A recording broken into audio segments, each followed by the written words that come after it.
Hello, thank you for joining me to watch this tutorial on how to make a snow globe ornament with the new IOD Cloche Mould. Here we go.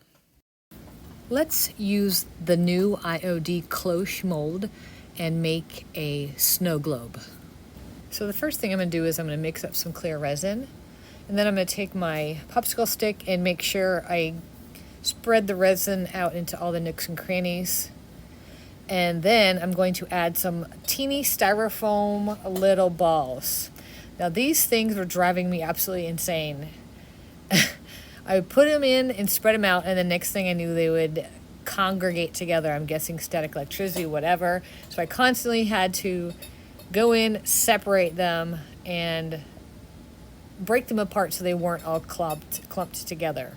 Finally, I gave up. I let the resin harden just a little bit, and then I moved them, and that way I didn't have to worry about them being all together. So after the resin dries, I'm going to take it out of the mold, and you can see it's a little bit cloudy. So what I'm going to do is I'm going to brush on a little bit of clear varnish. This is solvent based, but you can just look at the difference it makes. So now you can actually see through the cloche, and you can see the snow from my snow globe. Now I need to decide what I'm going to put in my snow globe. I figured Santa would be the best. So Santa with a Christmas tree and a little snow in the background. So I decided on this one. So I need to make sure it fits, and it does pretty good. So I'm just going to take some water, trace the outside, and then I'm going to tear it off. I'm going to decoupage it on the cloche.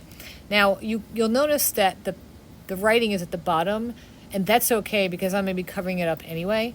So first thing I need to do is give it a layer of the decoupage glue. I'm using matte. After I get that on, I'm going to stick my paper on. I'm doing a reverse decoupage, and going to give it one more coat of decoupage glue. Once that dries, I'm going to go ahead and put some white. Now look, I did half of it, and look at the difference. You can see the right side, you can see the design pops a little better than the left side. That's why you always put white behind your decoupage paper. All right, so now that that is on and drying, we're going to go ahead and decorate it. I didn't want to overpower the design with the snow and the sand in the background, so I'm just choosing a light color. I'm just using the silver wax paste.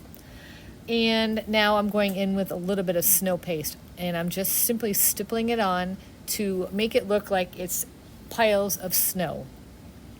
After I get it to the desired liking on the bottom, I'm going to go ahead and do the trim at the very top, and then I'm just going to run it down along the sides.